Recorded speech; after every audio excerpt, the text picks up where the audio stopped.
ఓం నమో వెంకటేశాయ. Okay, మనం ఎప్పుడెప్పుడు ఎదురు చూస్తున్నటువంటి అంశము నోటిఫికేషన్. అవునా, మనం చాలా ఆతృతగా ఎంతో శ్రద్ధగా నోటిఫికేషన్ కోసం ఎదురు చూస్తున్నాము. అన్ఎక్స్పెక్టెడ్గా గవర్నమెంట్ అనుకున్న దానికంటే కూడా ఇంకా ముందుగానే నోటిఫికేషన్ తీసుకొచ్చి మన ముందర పెట్టేసింది. మన బాధ్యతను మరింత పెంచుతూ మన కష్టానికి ప్రతిఫలంగా తొందరగా చేరుకొని పోతున్నాం. కాబట్టి ఓకేనమ్మా, ఒక ఉన్నత లక్ష్యంతో మనం సాధన చేస్తూ ప్రయత్నం చేస్తూ ముందుకెళ్ళాలి. కాబట్టి ఓకేనా, ముందుగా మీకు ఆల్ ది బెస్ట్ చెప్పుకుంటూ ఓకేనా. My name is I'm Satish, English methodology faculty in both AP and Telangana state. ఓకేనమ్మా, మనం ఎప్పుడెప్పుడు ఎదురు చూస్తున్నటువంటి నోటిఫికేషన్ మొత్తానికి రానే వచ్చింది. ఓకేనమ్మా, నోటిఫికేషన్లో మనం ఒకసారి చూసినట్లయితే ఇంగ్లీష్ మెథడాలజీ మీద సిలబస్ను ఒకసారి నేను ఎక్స్ప్లెయిన్ చేయడానికి నేను ముందుకు వస్తున్నాను. ఓకేనమ్మా, ఇక్కడ మనము అంశాలను ఒకసారి పరిశీలించినట్లయితే మెథడాలజీ 6 మార్క్స్ ఉంటుంది.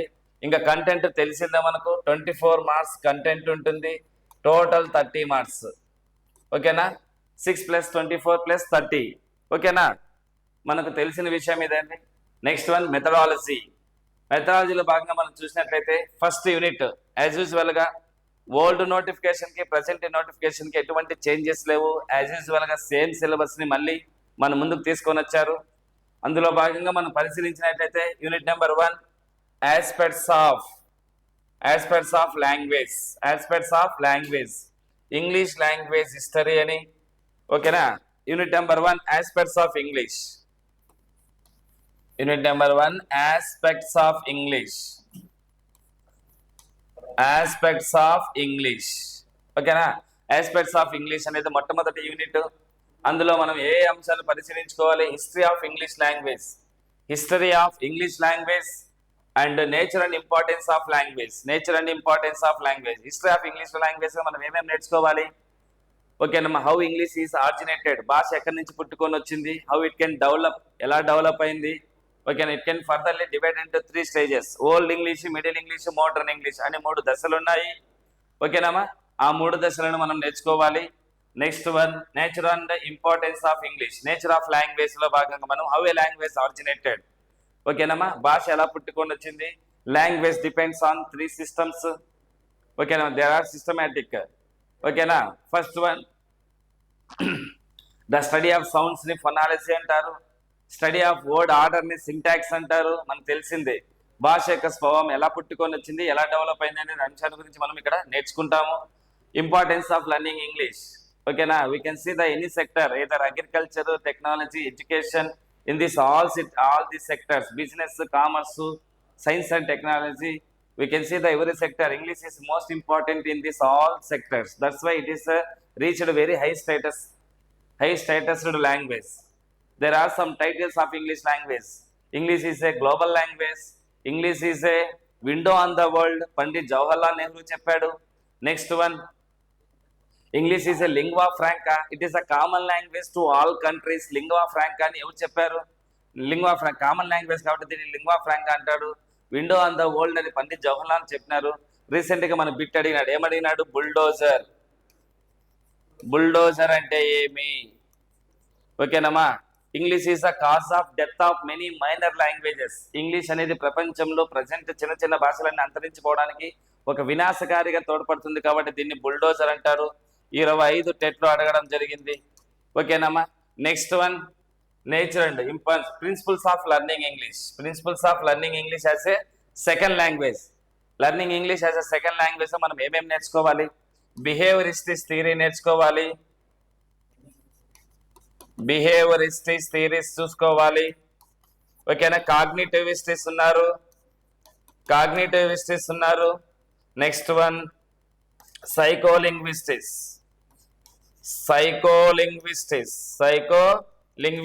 ఓకేనమ్మా, నోమ్ చామ్స్కీ, రుత్వియరు, బిఎఫ్ స్కిన్నర్. ఓకేనా, ఆ 3 థియరీస్ గురించి మనము నేర్చుకోవాలి. ఓకేనమ్మా, ఆ థియరీస్ తో పాటుగా ఇంకా ఏమేమి ఇచ్చారు మనకు? Problems of learning English. It is children feel it is difficult language because lies with our own mindset. పిల్లవానికి సరౌండింగ్ లో ఇంగ్లీష్ అందుబాటులో ఉండదు, కేవలం ఇంగ్లీష్ క్లాస్ రూమ్ లోనే 45 మినిట్స్ క్లాస్ రూమ్ లోనే వింటాడు. కాబట్టి వాడు ఎలా ఫీల్ అవుతాడు? It is difficulty language. ఓకేనమ్మా? English language has no relation between the letter and sound. రాసేది ఒకటి ఉంటుంది, పలికేది ఒకటి ఉంటుంది. సైలెంట్ లెటర్స్ ఉంటాయి కాబట్టి ఐలాండ్ అంటాం, ఐస్లాండ్ అనం, చాక్ అంటాం, చాల్క్ అనం. ఓకేనమ్మా? అలా మనము ప్రాబ్లమ్స్ కూడా మనం చూసుకోవాలి. ఒక మొత్తానికి ఆస్పెక్ట్స్ ఆఫ్ ఇంగ్లీష్ లో భాగంగా ఏమేమి నేర్చుకోవాలి? History of English language, problems of learning English, principles of learning English, importance. There are 5 important topics in English language. There are 5 important topics in aspects of English లో 5 topics cover చేసుకోవాలి. Next we can see the unit number 2. Unit number 2 ఏముంది? Objectives of teaching English. Objectives of teaching English at primary level. Primary లెవెల్లో భాగంగా మనము English language ని objectives చూసుకోవాలి. ఓకేనా? Poetry objectives ఏమి, పోయట్రీ ఆబ్జెక్టివ్స్ ఏమి, ప్రోజ్ ఆబ్జెక్టివ్ ఏమి, ప్రోజ్ ఆబ్జెక్టివ్స్ ఏమున్నాయి, పోయట్రీ ఆబ్జెక్టివ్స్ ఏమున్నాయి. నెక్స్ట్ డెఫినేషన్స్ కూడా చూసుకోవాలండి, డెఫినేషన్స్ కూడా చూసుకోవాలి. ఓకేనా? గతంలో అడిగాడు డెఫినేషన్స్. ప్రోజ్ అంటే ఏమి అని అడిగినాడు. గతంలో ఏమడిగాడండి? ప్రోజ్ అంటే ఏమడిగినాడు? ప్రోజ్ అంటే ఎవరి ప్రకారం అడిగినాడు? కాల్రిడ్జ్ ప్రకారం అడిగినాడు. ఎవరి ప్రకారం అడిగినాడు? కాల్రిడ్జ్ అంటే ఏం చెప్పాడు Coleridge?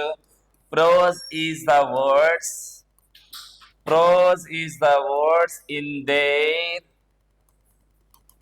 There prose is the words in their best order.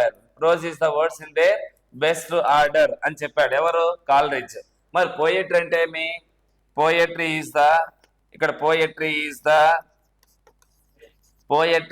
The best words in their best order. Best words ని బెస్ట్ ఆర్డర్ లో పెట్టేదే పోయట్రీ. ఓకేనమ్మా? ఇలా డెఫినేషన్స్ అయ్యి మాథ్యూ ఆర్నాల్డ్ ఏం చెప్పాడు? వర్డ్స్వర్త్ ఏం చెప్పాడు? వర్డ్స్వర్త్ డెఫినేషన్ ఉంది, అలెన్ డెఫినేషన్ ఉంది. మాథ్యూ ఆర్నాల్డ్ ఏం చెప్పాడు? ఓకేనమ్మా? వర్డ్స్వర్త్ ఏం చెప్పాడు?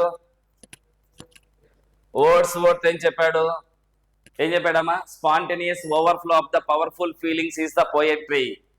Spontaneous overflow of the powerful feelings of the is called poetry. Allen ఏం చెప్పాడు? క్రిటిసిజం ఆఫ్ లైఫ్ అని చెప్పాడు. ఓకేనా? నెక్స్ట్ క్రిటిసిజం ఆఫ్ లైఫ్ అని చెప్పింది Matthew Arnold. Next rhythmical creation of thought అని చెప్పింది అలెన్. ఇలా కొన్ని డెఫినేషన్స్ ఉన్నాయి, అడిషనల్ గా వచ్చాయి. ఆ డెఫినేషన్స్ కూడా మనం నేర్చుకోవాలి. ఈసారి పోయట్రీ అంటే ఏమని అడుగుతాడు, ఎందుకంటే గతంలో ప్రోజ్ అడిగినాడు కాబట్టి ఈసారి ప్రోజ్ అడిగేటువంటి అవకాశం ఉంది. గతంలో ప్రోజ్ అడిగినాడు కాబట్టి ఈసారి పోయట్రీ అంటే ఏమని అడిగేటువంటి ఛాన్స్ ఉంది. ఆ డెఫినేషన్ చూసుకోవాలి. అందులో భాగంగా ఎన్సీఈఆర్టీ దేని గురించి చూసుకోవాలి? ఎన్సీఈఆర్టీ గురించి చదవాలి. NCERT, NCF, cab central advisory board on education, cab గురించి చూసుకోవాలి. ఇలా అడిషనల్ సమాచారాన్ని కూడా చూసుకోవాలి. అందులో 3 లాంగ్వేజ్ ఫార్ములా గురించి మాట్లాడుకోవాలి. నెక్స్ట్ ఆర్టికల్స్ 343 ఆర్టికల్ గురించి మాట్లాడుకోవాలి. ఇలా కొన్ని అంశాలు మనం ఆబ్జెక్టివ్స్ ఆఫ్ టీచింగ్ ఇంగ్లీష్ లో భాగంగా కవర్ చేసుకోవాలి. ఓకేనా? నెక్స్ట్ చూసినట్లయితే మనకు డెవలపింగ్ ద లాంగ్వేజ్ స్కిల్స్ ఏమేమి ఉన్నాయి? LSRW ఏమున్నాయండి? నెక్స్ట్ యూనిట్ నెంబర్ 3 లో భాగంగా ఏమున్నాయి? డెవలపింగ్ ద లాంగ్వేజ్ స్కిల్స్ ఏమేమి ఉన్నాయి? LSRW definitions. లిసనింగ్ అంటే ఏమి? Ability to understand. ఓకేనా? స్పీకింగ్ అంటే ఏమి? Ability to express. రీడింగ్ అంటే ఏమి? Ability to recognising.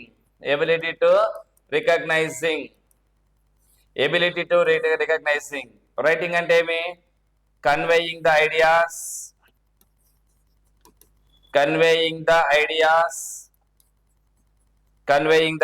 through written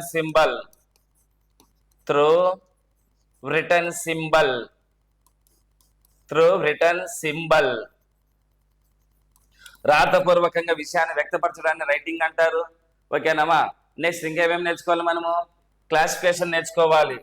LSRW యొక్క క్లాసిఫికేషన్. ఓకేనా? నెక్స్ట్ క్లాసిఫికేషన్ చూసుకోవాలి. నెక్స్ట్ అండ్ ఇట్స్ టైప్స్ చూసుకోవాలి. సబ్ స్కిల్స్ చూసుకోవాలి. సబ్ స్కిల్స్ ఈసారి కొత్తగా యాడ్ అయిందండి. సబ్ స్కిల్స్ మీద ఈసారి ఫోకస్ చేయండి. Next types, classification, next sub skills, types ఇవన్నీ చూసుకోవాలి మనకు. ఓకేనా? లిసనింగ్ మీద ఎక్కువగా అడుగుతూ ఉంటాడు బిట్స్. లిసనింగ్ మీద ఎక్కువగా అడుగుతూ ఉంటాడు బిట్. ఓకేనా? Listening, reading the most important skills అండి. ఫస్ట్ అవి రెండు చదివిన తర్వాత మిగతాటి కవర్ చేసుకోండి. LSRW కవర్ అవుతుంది. క్లాసిఫికేషన్ చూసుకోవాలి, టైప్స్ చూసుకోవాలి, సబ్ స్కిల్స్ కూడా చదువుకోవాలి. ఓకేనా? ఫస్ట్ వాటి మీనింగ్స్ తెలుసుకోవాలి, హిస్టరీ ఏమిటో చూసుకోవాలి మనకి ఇక్కడ. ఓకేనా? నెక్స్ట్ ఇంకో మాట చెప్తా చూడండి. Reading follows 3S. Reading follows 3S. ఏమేమి? Shape, sound, sense. Shape, sound, sense. ఓకేనా? Writing follows 4S. ఓకేనా? Slant, shape, size, space. ఓకేనా? Slant, shape, size, space. Writing follows 4S. ఈసారి మనం కొత్తగా కొన్ని అంశాలు వచ్చాయి, యాడ్ అయినాయి, మనం చూసుకోవాలి ఇదంతా కూడా. This is information about in LSRW లో మనము టైప్స్, సబ్ స్కిల్స్ ఓకేనా మనం జాగ్రత్తగా చూసుకోవాలండి. నెక్స్ట్ యూనిట్ ఒకసారి అబ్జర్వ్ చేస్తే approaches, methods and techniques. Very very most important topic. Approaches, methods and techniques. Approaches, methods and techniques. Next unit number 4. Approach అంటే ఏమి, మెథడ్ అంటే ఏమి, టెక్నిక్ అంటే ఏమి. ఓకేనామా? అప్రోచ్ అంటే ఏమి? కో రిలేటెడ్ అజంప్షన్స్. పలుకోసారి కో రిలేటెడ్ అజంప్షన్స్. కో రిలేటెడ్ అజంప్షన్స్. కో related assumption దేని గురించి మాట్లాడుతుంది? Nature of the language. Nature of the language. Nature of the language. Nature of the language గురించి మాట్లాడుతుంది. ఏది? అప్రోచ్. మరి మెథడ్ దేని గురించి మాట్లాడుతుంది? మెథడ్ అంటే ఏమి? Overall plan. Overall plan. అవునా? How to teach the subject. How to teach the subject or lesson. Lesson ఎలా ప్రజెంట్ చేయాలో చెప్పేదే మెథడ్. ఓకేనా? Approach depends on 3 principles. Approach depends on 3 principles. Method depends on 4 principles. Method depends on 4 principles. ఏవేవి? Selection, gradation, presentation. Selection, gradation, presentation. అయితే మనం ఇక్కడ teaching కాబట్టి, lesson కాబట్టి, లెసన్లో ఏం చేస్తాం మనము? రిపిటేషన్ చేస్తాం.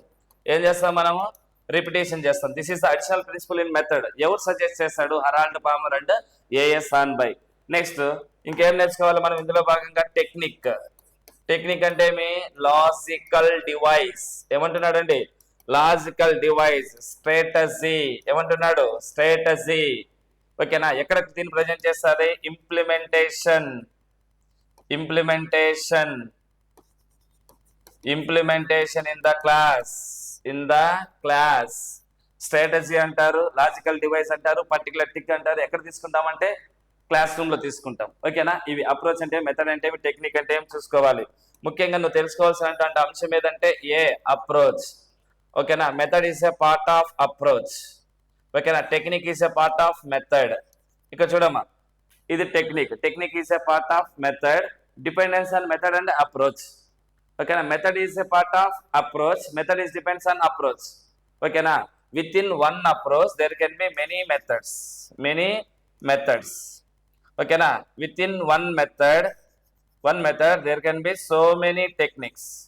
So many techniques. ఇలా వాటి మధ్య అప్రోచ్ అంటే, మెథడ్ అంటే ఏమి, టెక్నిక్ అంటే ఏమి మనం చూసుకుంటూ వాటి మధ్య రిలేషన్ ఏమి, ప్రిన్సిపల్స్ ఏమి మనం డిస్కషన్ చేసుకోవాలి.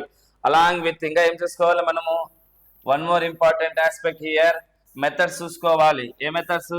Grammar translation method, direct method, bilingual method, West reading method. ఒకటి గుర్తుపెట్టుకోండి ఇక్కడ. చూడమ్మా, ఫస్ట్ మెథడ్ ఏది? Grammar translation method. Second method ఏది? DM, direct method. Third one BM, bilingual method. ఓకేనా? Fourth one West reading method. West reading method. West reading method. అవునా? ఇక్కడ చూడమ్మా, గ్రామర్ ట్రాన్స్లేషన్ మెథడ్ ఏం చెప్తుందంటే everything translated in mother tongue. Mother tongue like translate చేయమంటుంది. Mother tongue like ఏం చేయమంటుంది? Translation. ఓకేనా? ఈయనేమంటాడు? మాతృభాషను వాడుకోకూడదు అంటాడు. ఓకేనా? ఇక్కడ మాతృభాషను ఎవడు మాట్లాడుకోవాలి? Only teacher. Only teacher. ఓకేనా. This is the important notes. Grammar translation method reading and writing importance ఇస్తే, direct method listening and speaking importance ఇస్తే, ఇదేమో ఎల్ఎస్ఆర్ డబ్ల్యూ. ఓకేనా. ఇదేమో ఓన్లీ రీడింగ్. చూడమ్మా, గ్రామర్ ట్రాన్స్లేషన్ మెథడ్, గ్రామర్ ని ట్రాన్స్లేషన్ చేస్తూ చెప్పే మెథడే గ్రామర్ ట్రాన్స్లేషన్ మెథడ్. ఎక్కడ ట్రాన్స్లేషన్ చేయాలి? మదర్ టంగ్ లోకి. ఓకేనా. దీనిలో లోపాలను సవరించుకుంటూ వచ్చిందే డైరెక్ట్ మెథడ్. ఇవి రెండు ఆపోజిట్. ఈ రెండు లక్ష్యాలను కలుపుకుంటూ వచ్చిందే బైలింగ్వల్ మెథడ్. ఓకేనా. ఇదేమో ఆర్డబ్ల్యూ, అదేమో ఎల్ఎస్డబ్ల్యూ, ఇదేమో ఎల్ఎస్ఆర్డబ్ల్యూ.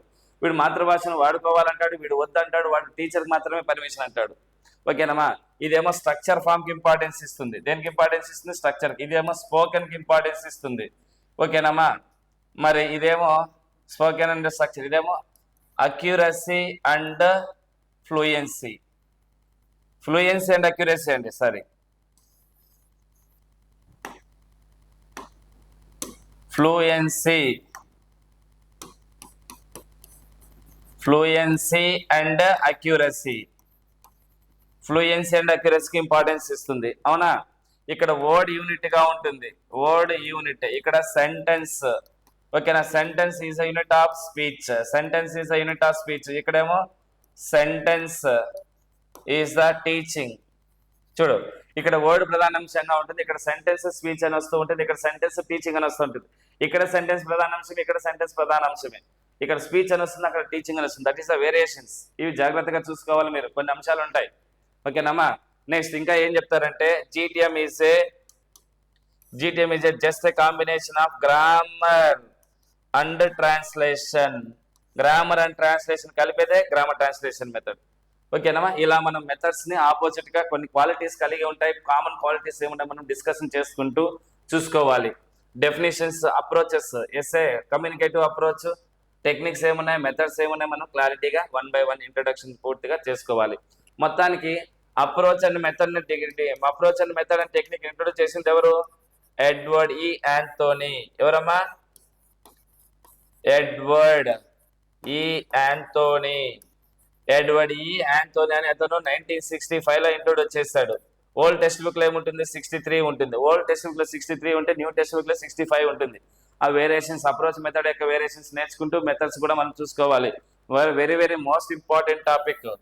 ఓకేనమ్మా. ఇది చాలా ఇంపార్టెంట్ టాపిక్ అండి, approaches, methods and techniques. Next ఇంకా అన్ని చిన్న చిన్న టాపిక్స్ ఉంటాయి. ఏమేమి ఉన్నాయి ఇంకా? Teaching of structure and vocabulary. ఓకేనమ్మా. Teaching of structure and vocabulary. Structure అంటే ఏమి? Definitions, different types of text structures మనం చూసుకోవాలి. నెక్స్ట్ వన్, టెక్నిక్స్ ఏమున్నాయి, సబ్ స్కిల్స్ ఏమున్నాయి అది మనం చూసుకోవాలి. నెక్స్ట్ వర్డ్స్ ఏమున్నాయి? Content words, structural words. ఇవి ఏం చేస్తాయి? మీనింగ్ ని అందిస్తాయి. ఇవి మీనింగ్ ని ఇవ్వలేవు. ఓకేనా. ఇవి అన్లిమిటెడ్, ఇవేమో అన్లిమిటెడ్, మరి ఇవేమో లిమిటెడ్. ఓకేనా. నెక్స్ట్ ఇవి ఏమేమి ఉంటాయి? Noun, verb, adjective, adverb. ఓకేనా. మరి ఇక్కడేమొస్తాయి? Helping verbs, articles, prepositions, conjunctions. ఓకేనా. ఇవి వేరియేషన్ కంటెంట్ వర్డ్ కి, స్ట్రక్చరల్ వర్డ్స్ కి. ఓకేనా. ఈ స్ట్రక్చరల్ వర్డ్స్ దేనికి యూస్ అవుతాయి?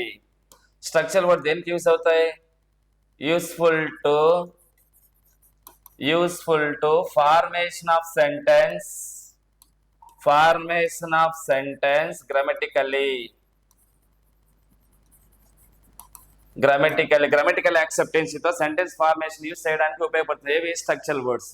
ఇవి మీనింగ్ ని ఇస్తాయి, అవి మీనింగ్ ని లేవు. ఈ అన్లిమిటెడ్, ఇవి లిమిటెడ్. ఓకేనా. ఇవి noun, verb, adjective, adverb, helping words, articles, prepositions, conjunctions. This is information about the types of words. ఓకేనా. Next we can observe the here. Next మనం చూసినట్లయితే types of vocabulary. There are 3 types of vocabulary. First one active vocabulary known as working. Active vocabulary కి మరొక పేరేమా working vocabulary. ఇక్కడ ఏమేమి skills వస్తాయి? Speaking, writing వస్తుంది. Second one recognition.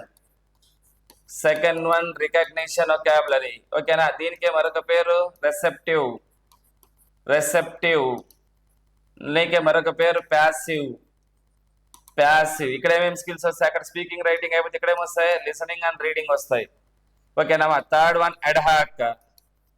Third one ad hoc vocabulary. Third one ad hoc vocabulary చూసుకొని LSR W లేని vocabulary ad hoc vocabulary. This is the types of vocabulary: active, recognition, ad hoc. ఇక్కడేమో speaking writing ఉంటుంది, ఇక్కడేమో listening and reading ఉంటుంది, ఇక్కడ ఏమి లేకుండా వస్తేదే అడ్హాక్ వొకాబులరీ. ఓకేనా, this is the types of vocabulary. Next one more important topic here, very simple topic. ఓకేనా, homophones. homophones pronunciation, spelling, meaning. pronunciation, spelling, meaning. ఓకేనా, two words. ఓకేనా, సేమ్ ప్రొనౌన్సియేషన్ కలిగి ఉంటాయి, different spelling and different meaning ఉంటే ఏమంటారు? Homophones అంటారు. ఓకేనా, if the two words have same pronunciation, different spelling and meaning is known as the homophones. Next one హోమోనీమ్. హోమోనీమ్ లో pronunciation spelling ఒకటిగా ఉంటుంది, మీనింగ్ డిఫరెంట్ గా ఉంటుంది, దాన్ని ఏమంటారు? హోమోనీమ్ అంటారు. ఓకేనా, హోమోగ్రాఫ్. గ్రాఫ్ అంటే ఏమి? డిస్గ్రాఫియా. ఓకేనా, writing in disability in writing. Graphing అంటే రాయటం. ఓకేనమ్మా, యాక్చువల్ గా దీనికి ఆపోజిట్ గా తీసుకోవాలి. డిస్గ్రాఫియా అంటే ఏ డిసేబిలిటీ టు ఇన్ రైటింగ్. కానీ ఇక్కడ రైటింగ్ కరెక్ట్ గా ఉంటుంది, స్పెల్లింగ్ కరెక్ట్ గా ఉంటుంది, ప్రొనౌన్సియేషన్ మీనింగ్ డిఫరెంట్ గా ఉంటుంది. ఒకే వర్డ్ ఉంటుంది. ఓకేనమ్మా, ద వర్డ్. ఇక్కడ ద వర్డ్. హోమోఫోన్స్ లో మాత్రమే రెండు పదాలు. హోమోగ్రాఫ్ లో ఒకే పదం. ఏదైనా ఒక పదము same pronunciation, same spelling, different meaning కలిగి ఉంటే హోమోనీమ్ అని. ఓకేనా, next if the word has same spelling with different meaning and different meaning is called హోమోనీమ్. ఇక్కడ చూడమ్మా, హోమోనీమ్ చూడు. I have a right to talk. I have a right to talk. I take right turn. ఓకేనా, RIGHT same spelling, same pronunciation కలిగి ఉంటే దాన్ని ఏమంటారు? హోమోనీమ్ అంటారు. ఓకేనా, Tendulkar live in Mumbai. So he will watch the live match. ఓకేనమ్మా, లివ్ లైవ్ ప్రొనౌన్సియేషన్ స్పెల్లింగ్ ఒకటే కానీ మారిపోతుంది ప్రొనౌన్సియేషన్. Live live pronunciation